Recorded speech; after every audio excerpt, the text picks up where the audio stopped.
जय श्री कृष्णा। ओम श्री गणेशाय नमः। आज आप सुनिए पौष मास महात्म्य का अध्याय 9।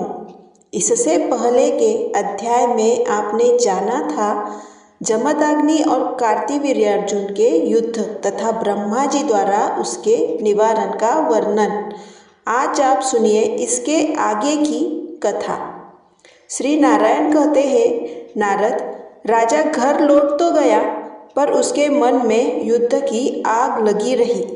इसी कारण उसने लाखों सैनिकों की सेना एकत्र करके पुनः जमदग्नि के आश्रम पर चढ़ाई कर दी और आश्रम के चारों ओर से घेर लिया।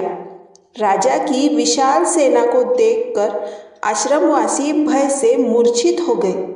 महर्षि जमदग्नि ने मंत्रोच्चारण करते हुए बाणों का ऐसा जाल बिछा दिया कि उससे समस्त आश्रम भूमि पूरी तरह ढक गई और सारी सेना उसी जाल में बंध गई। तब राजा ने रथ से उतरकर महर्षि को नमस्कार किया। महर्षि ने उसे आशीर्वाद दिया। इसके बाद भी राजा ने फिर आक्रमण किया। वह कई बार आक्रमण करता ही रहा, मूर्छित होता रहा, पर क्षमाशील मुनि ने उसका वध नहीं किया। बड़ा घोर युद्ध हुआ। अंत में राजा कार्तिवीर्यार्जुन ने मुनि द्वारा प्राप्त भगवान विष्णु की अमोघ शक्ति का प्रयोग किया। वह शक्ति भगवान विष्णु की ही थी। उसने मुनि के हृदय को बींध डाला।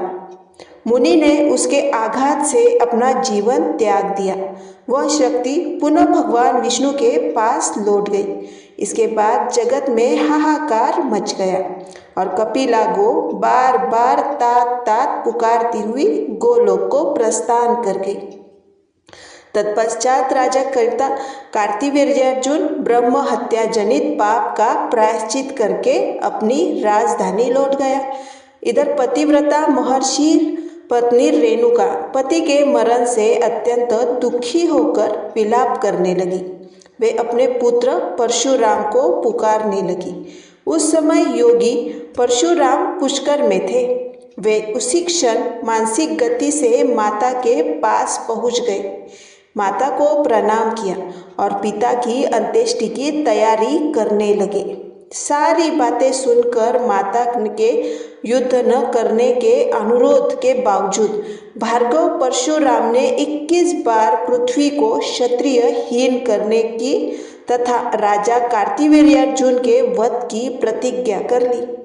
फिर विलाप करती हुई पति शोक से पीड़ित माता को समझाते हुए परशुराम बोले, माता, जो पिता की आज्ञा भंग करने वाले तथा पिता के हत्यारे का वध नहीं करता वह महान मूर्ख होता है। उसे निश्चय ही घोर नरक में जाना पड़ता है। अग्नि देने वाला, विष देने वाला, हथियार लेकर मारने आने वाला, धन हरण करने वाला, क्षेत्र नष्ट करने वाला, स्त्री अपहरण करने वाला और पिता का वध करने वाला, बंधुओं की हिंसा करने वाला, सदा अपकार करने वाला, निंदक और कटुवचन बोलने वाला, ये 11 वेदोक्त तो घोर पापी है। ये मार डालने योग्य है। इसी बीच वहाँ स्वयं महर्षि भृगु आ पहुँचे। वे मनस्वी मुनि अत्यंत भयभीत और दुखी थे। उन्हें देखकर रेणुका और परशुराम उनके चरणों में गिर पड़े। तब भृगु मुनि उन दोनों से परलोक के लिए हितकारी वेदांत बातें कहने लगे। भृगु जी बोले, बेटा, तुम मेरे वंश के उत्पन्न और ज्ञान संपन्न हो, फिर विलाप कैसे कर रहे हो? इस संसार में सभी चर अचर प्राणी जल के बुलबुले के समान क्षणभंगुर है। पुत्र सत्य के सार तथा सत्य के बीज श्री कृष्ण ही है। तुम उन्हीं का स्मरण करो। जो बीत गया सो बीत गया, क्योंकि बीती हुई बात पुनः नहीं लौटती। जो होने वाला है वह होता ही है और आगे भी जो होने वाला होगा वह होकर ही रहेगा, क्योंकि प्रारब्ध जनित कर्म सत्य होता है।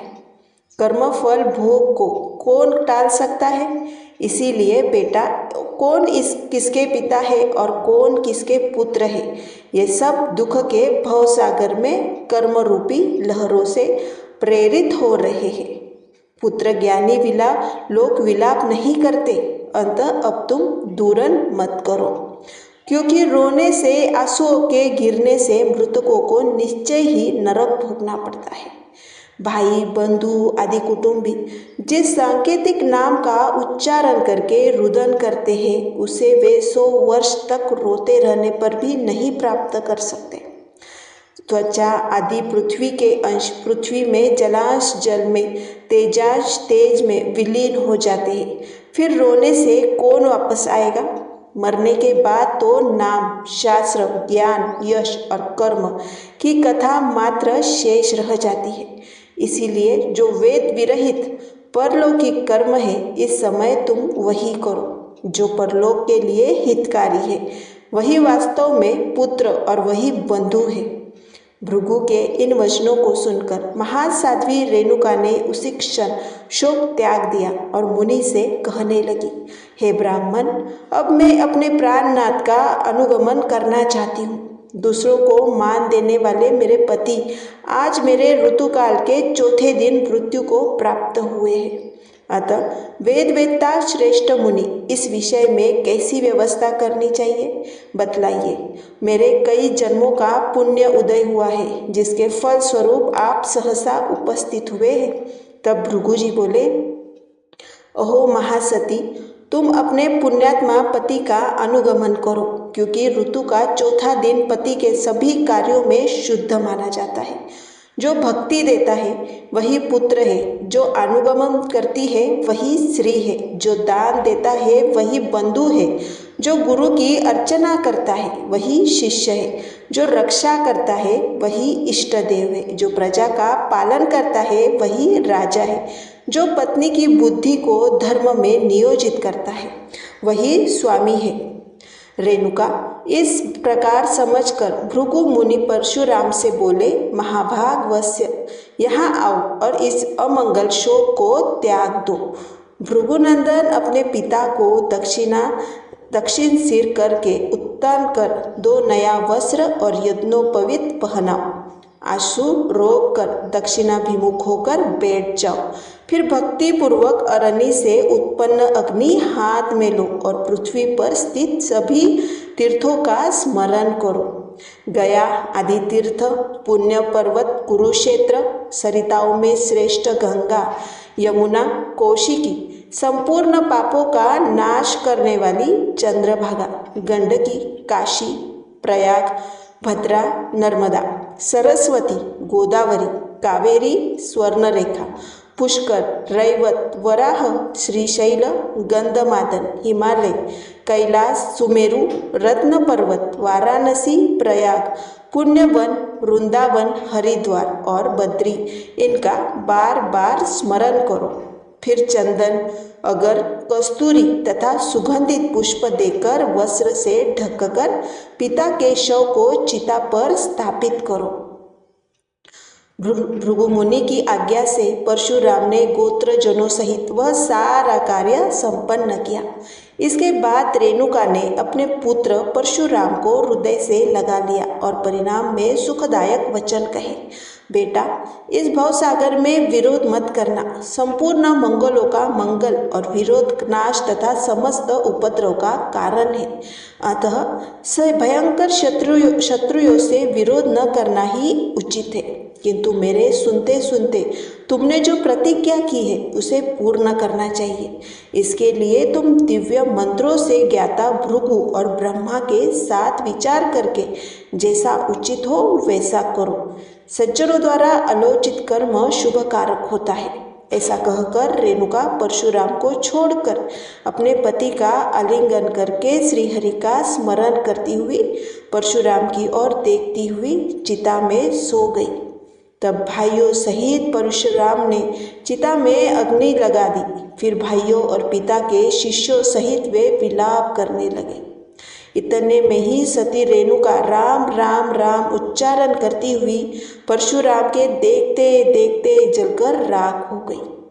अपने स्वामी का नाम सुनते ही वहाँ श्रीहरि के दूत आ पहुँचे। वे सभी रथ पर सवार थे। उनका शरीर श्याम वर्ण सुंदर 4 भुजाएं थी। जिनमें शंख, चक्र, गदा और पद्म धारण किए हुए थे। गले में वनमाला लटक रही थी और वे किरीट, कुंडल तथा रेशमी पीतांबर से सुसज्जित थे। उन्होंने रेणुका को रथ में बिठाकर ब्रह्मलोक में ले जाकर जमदग्नि को भी श्रीहरि के सन्निकट पहुंचाया। वहां वैकुंठ में दोनों पति पत्नी निरंतर श्रीहरि की परिचर्या करते हुए उनके सानिध्य में रहने लगे। नारद इधर परशुराम ने ब्राह्मणों तथा भृंगो जिनके सहयोग से माता पिता की शेष क्रियाएं समाप्त करके ब्राह्मणों को बहुत सा दान दिया।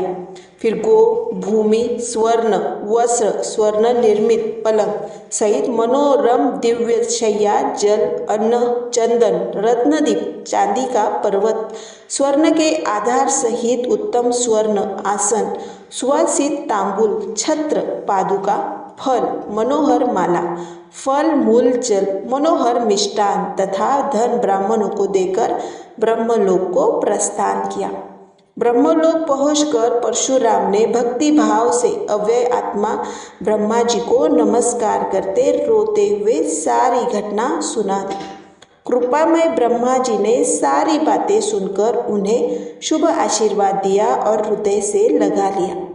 भृगुवंशी परशुराम की बहुत से जीवों का विनाश करने वाली दुष्कर एवं भयंकर प्रतिज्ञा सुनकर चतुर्मुख ब्रह्मा को महान विस्मय हुआ। वे प्रारब्ध से सब कुछ घटित हो सकता है, ऐसा मन में विचार करके परशुराम ने परिणाम में सुखदायक वचन बोले।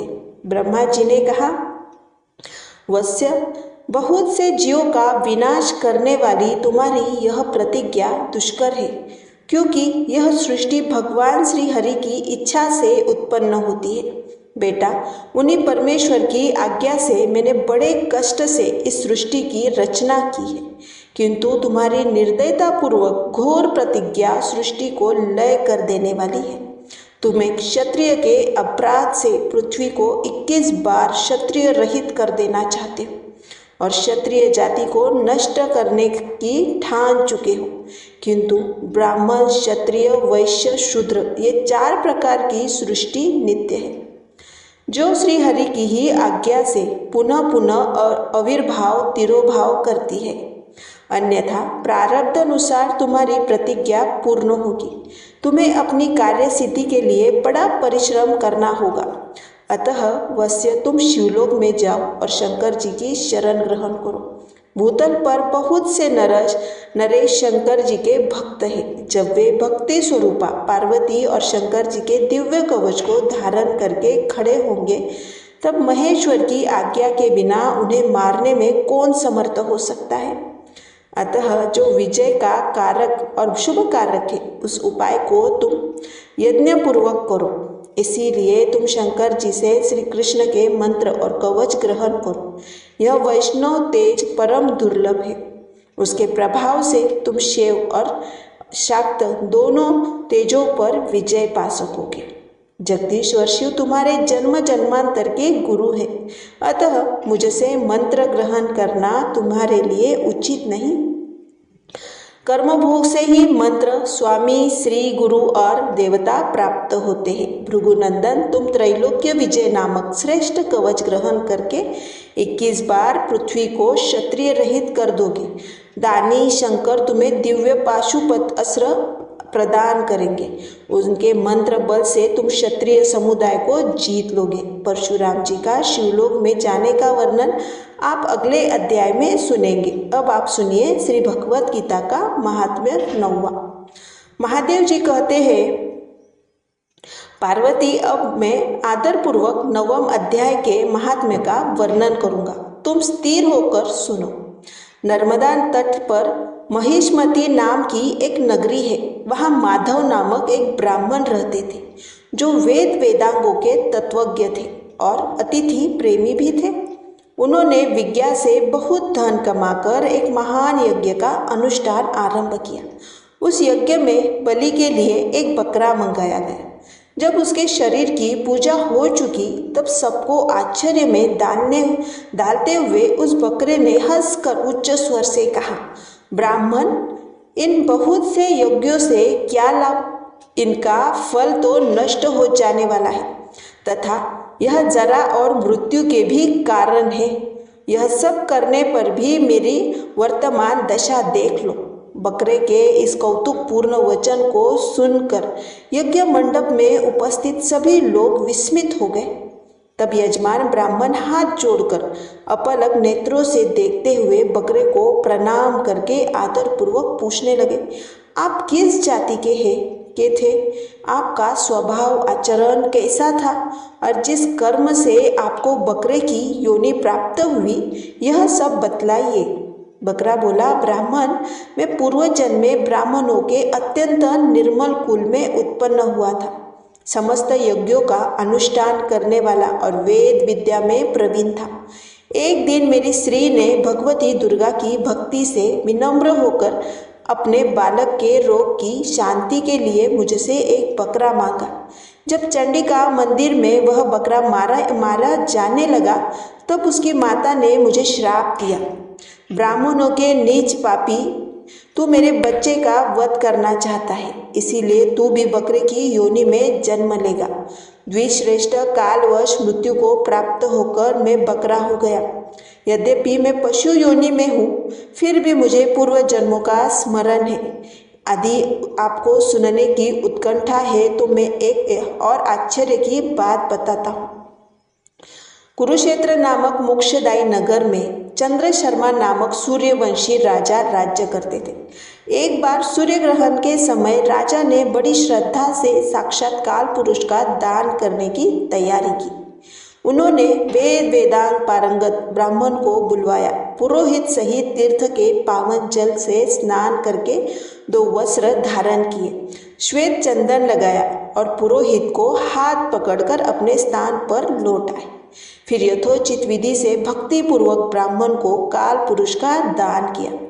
तब काल पुरुष का हृदय चीर कर उसमें से एक पापात्मा चंडाल प्रकट हुआ। थोड़ी देर बाद निंदा भी चांडालिनी रूप धारण करके काल पुरुष के शरीर से निकली और ब्राह्मण के पास आ गई। इस प्रकार लाल आंखें करके दोनों चांडाल ब्राह्मण के शरीर में प्रवेश करने लगे। उस समय ब्राह्मण मन ही मन गीता के 9वें अध्याय का जप कर रहे थे। राजा यह सब कौतुक चुपचाप देख रहे थे। जब ब्राह्मण ने गीता के 9वें अध्याय का जप करते हुए अपने आश्रय भगवान का ध्यान किया, तब गीता के अक्षरों से प्रकट हुए विष्णु द्वारा पीड़ित होकर दोनों चांडाल भाग गए। यह घटना प्रत्यक्ष देखकर राजा के नेत्र आश्चर्य से चकित हो उठे। उन्होंने ब्राह्मण से पूछा, विप्र, इस भयंकर आपत्ति को आपने कैसे पार किया? आप किस मंत्र का जप और किस देवता का स्मरण कर रहे थे? वह पुरुष और स्त्री कौन थे? वे कैसे आए और कैसे शांत हुए? ब्राह्मण बोले, राजन, चांडल रूप में भयंकर पाप और वही स्त्री निंदा की साक्षात मूर्ति थी। उस समय मैं गीता के 9वें अध्याय के मंत्रों की माला जप रहा था। उसी के महात्म्य से सारा संकट दूर हो गया। महीपते, मैं नित्य गीता के 9वें अध्याय का जप करता हूँ। उसी प्रकार उसी के प्रभाव से ग्रह जनित आपत्तियों से पार हो चुका हूँ। यह सुनकर राजा ने उसी ब्राह्मण से गीता के 9वें अध्याय का अभ्यास किया और दोनों ही परम शांति अर्थात मोक्ष को प्राप्त हो गए। यह कथा सुनकर ब्राह्मण ने बकरे को बंधन से मुक्त कर दिया और स्वयं भी गीता के 9वें अध्याय के अभ्यास से परम गति को प्राप्त हुआ। अब सुनिए भगवत गीता का 9वां अध्याय। भगवान श्री कृष्ण अर्जुन से कहते हैं, हे अर्जुन, चूंकि तुम मुझसे कभी ईर्ष्या नहीं करते, इसीलिए मैं तुम्हें यह परम गोपनीय ज्ञान और अनुभूति बताऊंगा, जिसे जानकर तुम सारे क्लेशों से मुक्त हो जाओगे। यह ज्ञान सब विद्याओं का राजा, रहस्यों के अति गोपनीय, परम पवित्र, आत्मा की प्रत्यक्ष अनुभूति कराने वाला, धर्म सम्मत, अविनाशी और सुखपूर्वक साध्य है। हे परंतप, जो इस धर्म को नहीं अपनाते वे मुझे प्राप्त न करके जन्म मृत्यु के मार्ग पर लौट जाते हैं। यह संपूर्ण जगत मेरे अव्यक्त रूप से व्याप्त है। समस्त भूत मुझ में है, किंतु मैं उनमें नहीं हूँ। किंतु फिर भी मेरी उत्पन्न की हुई सारी वस्तुएं मुझ में स्थित नहीं रहती। मेरे योग ऐश्वर्य को देखो। मैं समस्त भूतों का भरण पोषण करने वाला और सर्वव्यापी होते हुए भी इस विराट सृष्टि का अंश नहीं हूँ। जैसे सर्वव्यापी प्रबल वायु सदा आकाश में स्थित रहती है, वैसे ही समस्त भूत मुझ में स्थित है। हे कुंती पुत्र, कल्प के अंत में सारे प्राणी मेरी प्रकृति में लीन हो जाते हैं और कल्प के आरंभ में उन्हें पुनः उत्पन्न करता हूँ। अपनी प्रकृति को अधीन करके मैं बार बार स्वभाव से ही इस समस्त जगत को उत्पन्न करता हूँ। हे धनंजय, ये कर्म मुझे नहीं बांधते, मैं उदासीन की भांति इन कर्मों से आसक्त रहता हूँ। हे कुंती पुत्र, मेरी अध्यक्षता में प्रकृति चर अचर प्राणियों को उत्पन्न करती है, इसी से जगत घूमता रहता है। मूर्ख मुझे मनुष्य रूप में देखकर मेरे परम दिव्य स्वभाव को नहीं जानते। उनकी आशा, कर्म और ज्ञान व्यर्थ हो जाते हैं, किंतु महात्मा देवी प्रकृति के संरक्षण में रहकर मुझे आदि और अविनाशी जानकर अनन्य भक्ति से मेरी उपासना करते हैं। अन्य लोग ज्ञान यज्ञ से मेरी उपासना विभिन्न रूपों में करते हैं। मैं ही यज्ञ, स्वधा, औषधि, मंत्र, घी, अग्नि और हवि हूँ। मैं इस ब्रह्मांड का पिता, माता और धाता, पितामह, वेद्य, पवित्र, ओमकार, ऋग्वेद, सामवेद, यजुर्वेद हूँ। मैं गति, भर्ता, प्रभु, साक्षी, निवास, शरण, सुहृद, उत्पत्ति, प्रलय, स्थान, बीज और अव्यय मैं ही हूँ। मैं ताप देता हूँ, वर्षा रोकता और बरसाता हूँ। मैं अमृत और मृत्यु, सत और असत दोनों हूँ। जो वेदों का अध्ययन कर सोमपान करते हुए स्वर्ग की कामना से मेरी उपासना करते हैं, वे पुण्य से शुद्ध हो इंद्रलोक में देवताओं सा सुख भोग कर पुण्य क्षीण होने पर मृत्यु लोक में लौट आते हैं। किंतु जो अनन्य भक्त मुझे भेजते हैं, भजते हैं, उनकी आवश्यकताएं मैं पूरी करता हूँ और जो उनके पास है उसकी रक्षा भी करता हूँ। जो कोई अन्य देवताओं को श्रद्धा से पूजता है वह भी मुझे ही पूजता है, किंतु अविधि पूर्वक मैं ही सब यज्ञों का भोक्ता और स्वामी हूँ। जो मेरे स्वरूप को नहीं जानते वे गिरते हैं। देव पूजने वाले देवलोक, पितृ पूजने वाले पितृलोक और भूत पूजने वाले भूतलोक में जाते हैं। मेरे भक्त मेरे पास आते हैं। जो कोई प्रेम भक्ति से मुझे पता, पुष्प, फल या फल अर्पित करता है उसे मैं स्वीकार करता हूँ। हे कुंती पुत्र, तुम जो कुछ करते हो, खाते हो, यज्ञ करते हो, दान देते हो, तप करते हो, सब मुझे अर्पण करो। इससे तुम शुभ अशुभ कर्म बंधन से मुक्त होकर मेरे पास आओगे। मैं किसी से द्वेष या पक्षपात नहीं करता। जो भक्ति से मेरी सेवा करता है वह मुझ में और मैं उसमें हूँ। यदि घोर पापी भी अनन्य भक्ति करे तो उसे साधु ही मानो, वह शीघ्र धर्मात्मा होकर शाश्वत शांति पा लेता है। हे कार्तेय, घोषणा करो कि मेरा भक्त कभी नष्ट नहीं होता। जो मेरी शरण लेते हैं श्री वैश्य शूद्र भी परम गति पाते हैं, फिर ब्राह्मण और राजर्षि तो कहना ही क्या। इस क्षणभंगुर दुखमय संसार में मेरी प्रेम भक्ति करो, मुझ में मन लगाओ, मेरे भक्त बनो, मुझे नमस्कार करो, मेरी पूजा करो। इस प्रकार मुझ में तल्लीन होकर तुम मुझे प्राप्त करोगे। जय श्री कृष्ण। भगवद गीता का 9वां अध्याय संपूर्ण हुआ। प्रिय श्रोताओं, आइए अब गजेंद्र मोक्ष स्तोत्र का पाठ करते हैं। इस पौष माह में गजेंद्र मोक्ष स्तोत्र पढ़ने मात्र से सभी प्रकार के ऋण, कर्ज और से मुक्ति मिलती है और 200 दिशाओं से शुभ फल प्राप्त होते हैं। इस स्तोत्र को जप से जीवन की हर परेशानी दूर हो जाती है। इसमें हाथी और मगरमच्छ के युद्ध का वर्णन है। जब गजेंद्र हार जाता है तब भगवान श्री हरि विष्णु का ध्यान कर उनकी स्तुति करता है। उस स्तुति से प्रसन्न होकर भगवान आते हैं और उसे मोक्ष प्रदान करते हैं। प्रिय भक्तजनों, पाठ करते समय मन में भाव रखें, हे श्री हरि विष्णु जी, जैसे आपने गजेंद्र को उसकी विपत्ति से मुक्त कर दिया, वैसे ही हमें भी अपने परेशानियों से मुक्त कीजिए। निश्चय ही भगवान स्वयं सहायता के लिए आते हैं। तो आइए बड़ी भक्ति और सच्चे भाव से भगवान श्री हरि विष्णु का ध्यान करके इस परम कल्याणकारी स्तोत्र का पाठ करें। सुखदेव जी कहते हैं, गजेंद्र ने पिछले अध्याय में वर्णित रीति से मन को नियंत्रित कर हृदय स्थिर करके पूर्व जन्म को याद किए गए तथा बार बार जपे गए स्तोत्र का स्मरण किया और मन ही मन श्री हरि विष्णु का ध्यान करते हुए कहा, जिनके प्रवेश करने से शरीर और मस्तिष्क चेतन की तरह व्यवहार करने लगते हैं। ओम द्वारा लक्षित और पूरे शरीर में प्रकृति और पुरुष के रूप में प्रवेश करने वाले उस सर्वशक्तिमान देवता को मैं मन ही मन स्मरण करता हूँ, जिनके सहारे यह पूरा संसार टिका हुआ है, जिनसे यह संसार अवतरित हुआ है, जिन्होंने प्रकृति की रचना की है और जो खुद उसके रूप में प्रकट है, लेकिन इसके बावजूद भी वह इस दुनिया से सर्वोपरि और श्रेष्ठ है। ऐसे आप और बिना किसी कारण के भगवान की मैं शरण जाता हूँ।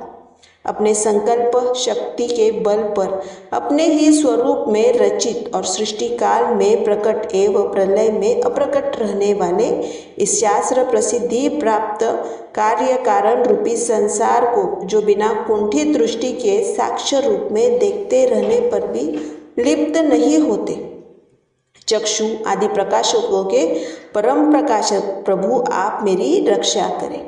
बीते गए समय के साथ तीनों लोकों और ब्रह्मा आदि लोकपालों का मग्न हो जाने पर उस समय दुर्गम और घोर अंधक रूपिणी प्रकृति से ही बचा रहता था।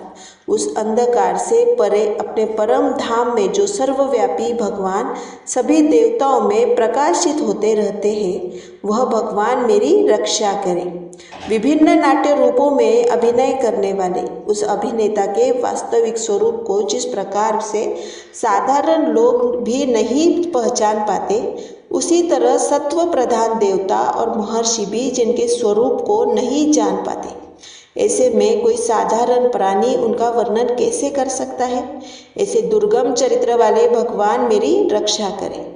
अनेकों शक्तियों से मुक्त सभी प्राणियों को आत्मबुद्धि प्रदान करने वाले, सबके बिना कारक हित और अतिशय साधु स्वभाव ऋषि मुनि जन, जिनके परम स्वरूप को देखने की इच्छा के साथ वन में रहकर अखंड ब्रह्मचर्य तमाम अलौकिक व्रतों को नियमों के अनुसार पालन करते हैं, ऐसे प्रभु ही मेरी गति है।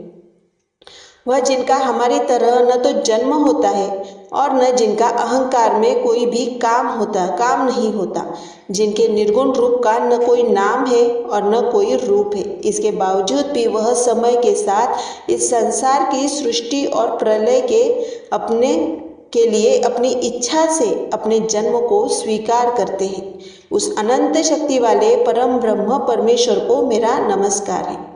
प्राकृत आकार रहित अनेक रूपों वाले अद्भुत भगवान को मेरा बार बार नमस्कार है।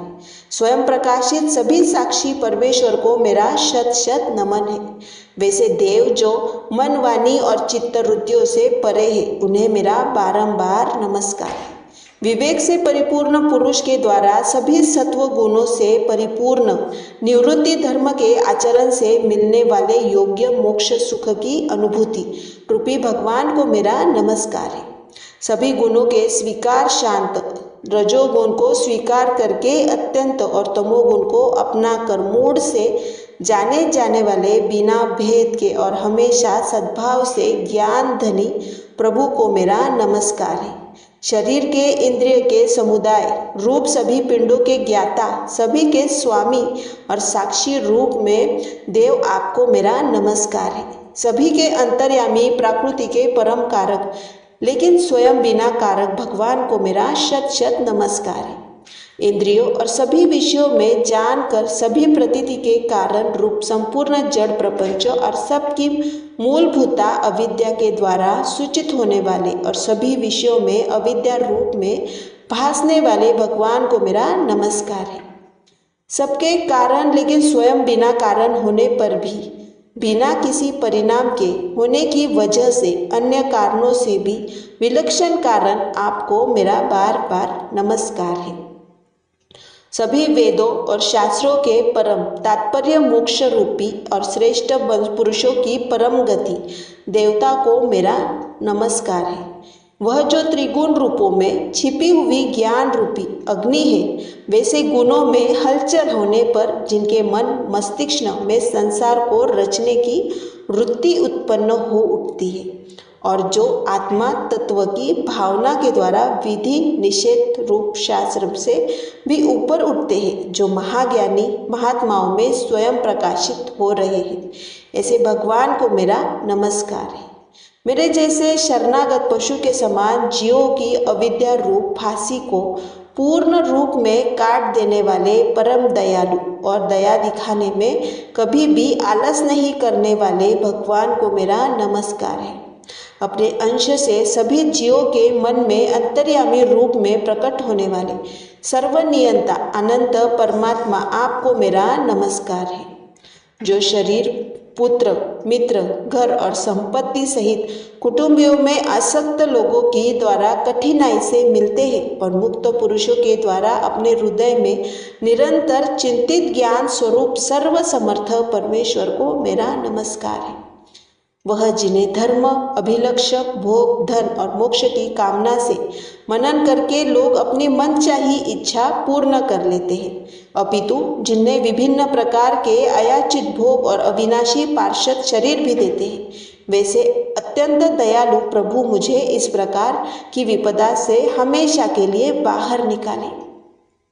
वह जिनके एक से अधिक भक्त है, जो मुख्य रूप में एकमात्र उसी भगवान की शरण में है, जो धर्म अर्थ आदि किसी भी पदार्थ की अभिलाषा नहीं रखते, जो केवल उन्हीं के परम मंगलमय एवं अत्यंत विलक्षण चरित्र का गुणगान करते हुए उनके आनंदमय समुद्र में गोते लगाते रहते हैं, उन अविनाशी सर्वव्यापी सर्वमान्य ब्रह्मा के भी नियामक भक्तों के लिए भी हमेशा प्रकट होने वाले भक्ति योग द्वारा प्राप्त अत्यंत निकट होने पर भी माया के कारण अत्यंत दूर महसूस होने वाले इंद्रियों के द्वारा अगम्य और अत्यंत दुर्जन अंतर्रहित लेकिन सभी के आदि काल और सभी तरफ से परिपूर्ण उस भगवान की मैं स्तुति करता हूँ, जो ब्रह्मा सहित सभी देवता चारों वेद समस्त चर और अचर जीव के नाम और आकृति भेद से जिनके अत्यंत क्षुद्र अंशों से रचित है, जिस तरह जलती हुई अग्नि की लपेटें और सूरज की किरणें हर बार निकलती है और फिर उनकी में लीन हो जाती है, उसी प्रकार बुद्धि मस्तिष्क इंद्रिया और नाना योनियों में शरीर को जो स्वयं प्रकाश परमात्मा से अवतरित होकर फिर से उन्हीं में लीन हो जाता है, वह भगवान जो न तो देवता है, न असुर, न मनुष्य और न ही मनुष्य से नीचे किसी अन्य योनि के प्राणी, न स्त्री है न पुरुष और न नपुंसक, और न ही वह कोई ऐसे जीव है जिनका इन तीनों श्रेणी में समावेश है। वह न तो गुण है न कर्म है, वह न कार्य है और न कारण। इन सभी योनियों का निषेध होने पर जो बचता है वही उनका असली रूप है। ऐसे प्रभु मेरा उद्धार करने के लिए प्रकट हो। अब मैं इस मगरमच्छ के चंगुल से आज़ाद होने के बाद जीवित नहीं रहना चाहता। इसकी वजह यह है कि मैं सभी तरफ से अज्ञानता से ढके इस हाथी के शरीर का क्या करूं? मैं आत्मा के प्रकाश से ढके देने वाले अज्ञानता से युक्त इस हाथी के शरीर से मुक्त होना चाहता हूँ, जिसका काल क्रम से अपने नाश नहीं होता बल्कि ईश्वर की दया और ज्ञान से उदय हो पाता है। इस प्रकार से मोक्ष के लिए ललायित संसार के रचयिता स्वयं संसार के रूप में प्रकट, लेकिन संसार से परे, संसार में एक खिलौने की तरह खेलने वाले, संसार में आत्म रूप से व्याप्त अजन्मा सर्वव्यापी एवं प्राप्ति वस्तुओं में सर्वश्रेष्ठ श्री हरि का केवल स्मरण करता हूँ और उनकी शरण में जाता हूँ। वह जिन्होंने भगवत शक्ति रूपी योग के द्वारा कर्मों को जला डाला, जिन्हें समस्त योगी ऋषि अपने कर्मों के द्वारा अपने शुद्ध हृदय में प्रकट देखते हैं, उन योगेश्वर भगवान को मेरा नमस्कार है। वह जिनकी त्रिगुण शक्तियों का राग रूप वेग और असहाय है, जो सभी इंद्रियों के विषय रूप में मौजूद है, वह जिनकी इंद्रियां समस्त विषयों में ही बसी रहती है, ऐसे लोग जिनको मार्ग मिलना भी असंभव नहीं है, वैसे शरणागत एवं अपार शक्तिशाली वाले भगवान आपको मेरा नमस्कार है। यह जिनकी विद्या नामक की शक्ति के कार्य रूप से ढके हुए हैं, वह जिनके रूप को जीव समझ नहीं पाते, ऐसे अपार महिमा वाले भगवान की मैं शरण लेता हूँ।